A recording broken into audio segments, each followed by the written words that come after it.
rehabilitation. At that point in August of last year, the council majority gave a consensus for Homes for America to pursue the rental partnership funding and the construction of this project. On March 14th of this year, the City Council passed resolution number 2040, or 2040, authorizing Homes for America to apply for a pre-development grant from the Maryland Affordable Housing Trust in the amount of $150,000. On April 27th, the Maryland Department of Housing and Community Development acknowledged the receipt of the application from Homes for America on behalf of the City of Salisbury for the partnership for rental housing funding for a maximum amount of $1.46 million for this project. On May 2nd, Nancy Race from Homes for America provided the City Council with an update on the status projects of the Bricks revitalization, and the City Council voted 4-1 to authorize Homes for America proceed with the projects. And many of you have pictures of exactly what the front of this project and the back of this project is going to look like. On May 11th, the City of Salisbury was awarded a grant in the amount of $75,000 for pre-development costs from the Maryland Affordable Housing Trust. But just last week, the dream of affordable rental housing in Salisbury hit a snag. City Council was provided a resolution to accept this $75,000 from the Maryland Affordable Housing Trust, and the acceptance was tabled, with 2 members who voted for this project previously voting against this project. The City Council President asked for a legal opinion on the situation with the project, and within 24 hours was given a legal opinion that we were doing exactly what we were supposed to do legally. The City Attorney the next day provided that legal opinion, and I asked that the Council convene a special meeting to vote on the acceptance of the awards so we could move this project forward. Well, that didn't happen because 3 of the City Council members couldn't make their way to City Hall. So, they did that because they knew that the deadline ran out yesterday. So let me tell you how committed I am to affordable housing and how committed I am to the bricks in this project right here. Begging and begging and begging our office did, and the Maryland Housing Affordable Trust has now given us 1 more week. So my friends, we have 1 more week to convince 1 person on the City Council. All you need is 1 more, because 2 of them are here to support this project. 1 more week to get 1 more City Council person so that $1.8 million will get 9 residential units of affordable housing here in the Church Street area. 9 units.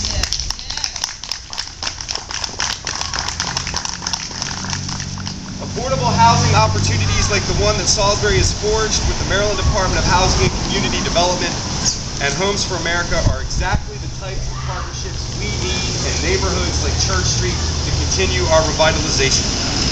As you can see on 3 corners of this Isabella and Church Street neighborhood is Progress, a small business, our neighborhood services and code compliance office, and the Cathedral of Love. Salisbury has to step up and take responsibility for its part of this intersection. We have to step up and say we're going to do what we're supposed to do. We've got to get the job of the bricks done making historical rental units. This partnership is not just affordable units, though, as many of our advocates for the homeless that are here with us today know.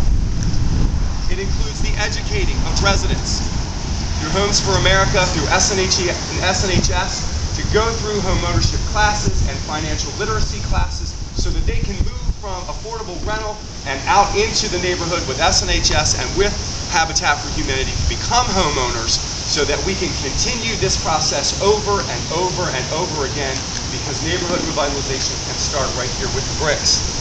2 different councils have voted to move this project forward. Secretary Skinner, the Maryland Department Housing Community Development, has walked up and down this street with me, has walked up and down this street with Delegate Conway, has walked up and down the street with Delegate Kane, and he has walked up and down the street with the council members who are voting no. Secretary Skinner is committed to making this project work.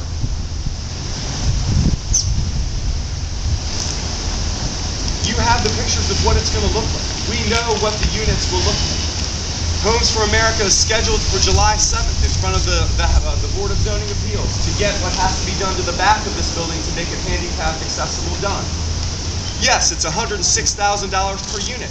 but you are standing in the Church Street historic neighborhood, and we all know it's more expensive to rehab things in historic neighborhoods than anywhere else.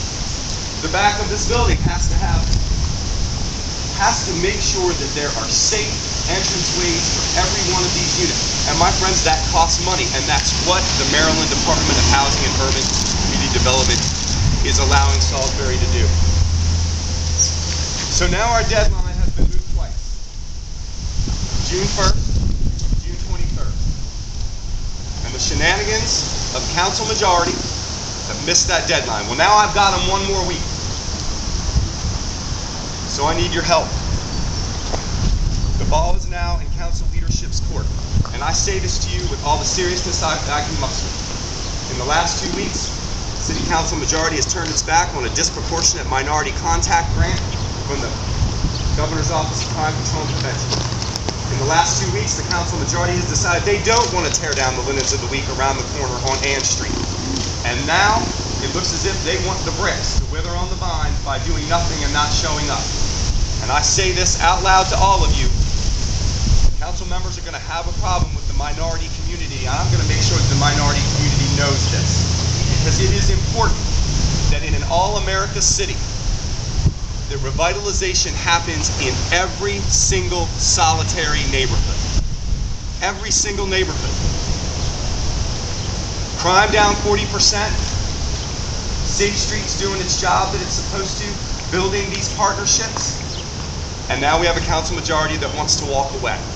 So I ask you, I ask the public, I ask the leaders of this community who walk through these neighborhoods, who work with the most needy among us, to get on that phone, and call that office, and call their homes, and tell them revitalization must be for every single solitary person who lives in Salisbury. My friend Shani Shields.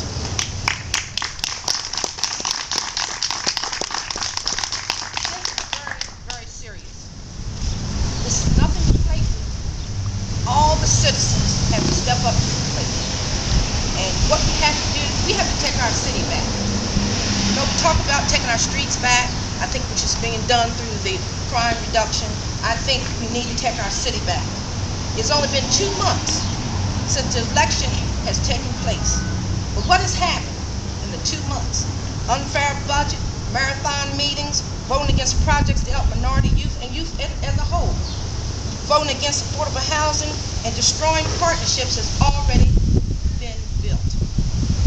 We need the citizens and the voters, the children, the families. This is going to benefit. We need the homeless people. We need everyone to step up to the plate and tell these people enough is enough. I'm so angry. The other night I was so mad I had to write down what I had to say because I could not believe that they would do that. And what it's reminding me of, I put my radical hat on now. It reminds me of things that were happening to us back in the 50s and 60s. If we want to go that route again, I have no problem of marching down the streets with signs. I have no problem with that. Do we have to take our children and in the baby carriages and come up to City Hall and fight for what is right? We cannot have one neighborhood running this city because we're all part of the city of Salisbury. We cannot have one neighborhood and another neighborhood running this city. We've got to step up to the plate. Because every neighborhood, whatever socioeconomic they are, they're all important. They're all people in our city. And we have a great city, and we cannot let these folks, because they have a political agenda, destroy our city.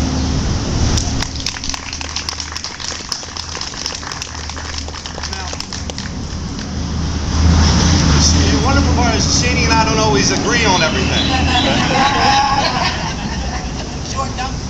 And at the end of Church Street, some 35 years ago, Shani's son and me, we went to East Salisbury School together, and that's how long I've known Shani. Shani and I don't agree all the time, but we can still sit in the room and hammer it out. She gives it to me and I give it back. Laura Mitchell, same thing. Not agreeing all the time, but the lines of communication always open. So you have to open up your line of communication. I don't know what night Dancing with the Stars is on. I know all the sports championships are now over because the Boston Bruins won last night. But that means you got to go home. Don't tell me about American Idol. Church, okay. I'm going to go along with that. And I don't want you to get in trouble in church, so call from your cell phone outside. But you've got to call your elected officials and tell them. This can be a catalyst that will reduce these numbers even more, these crime numbers even more. It can be a catalyst for financial literacy and home ownership, and we can begin to restore this neighborhood to its greatness that it has had. So, thank you very much. You have 1 week, City Council, June 23rd. Get the job done, because we're all watching now. Thank you.